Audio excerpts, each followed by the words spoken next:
that kind of moment kung saan may nalaman kang balita o chika bago ka pa makausap ng taong dapat magsabi sa'yo nito.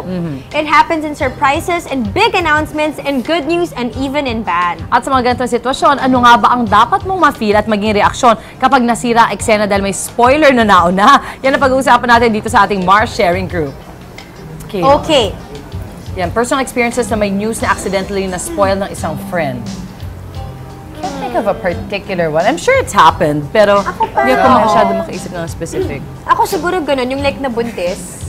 Yung parang, uy, alam mo ba, buntis sa ganito, ganyan, pero shh, ka na muna maingay kasi hindi pa siya ready na i-chika sa mga tao eh. Tapos ako parang, okay. Tapos maya-maya parang nakita mo siya, and then she still won't tell you she's pregnant. So parang marirealize mo na, maybe I'm not part of the group where she wants to tell me about her pregnancy yet. Okay. Yun medyo awkward lang. Pero ako kasi, hindi mo naman kasi mapipigilan. Some people just wanna share things with you kasi kilala mo rin yung tao.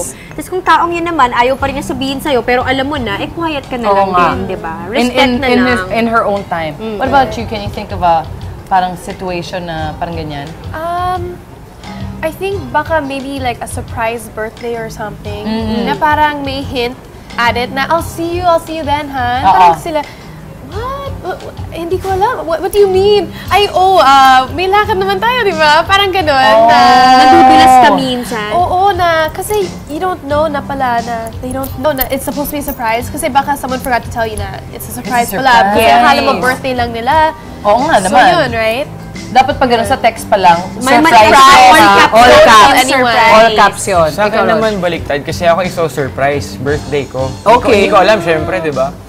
So, alam ko na family lang kasama ko. May nag-text sa akin na friend, sabi, happy birthday, bro. Sorry, hindi ako makapunta mamaya. Oh my gosh. Hindi ako makapunta mamaya. Sabi ko, ano to? Nakakainis yun. So, naisip ko na, hala, baka mamaya may surprise. So, parang naisip ko na, sayang. So, alam mo yun yung bad trip doon eh. And usually nga, pag ganyan, yun nagsisend ng regrets kasi, kaya sila nagte-text. Nangyari naman yun for my dad. We arranged a very big surprise party for him.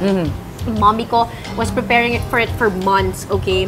And then there's this one neighbor that we had na hanggang ngayon tumatak talaga sa amin yung pangalan niya.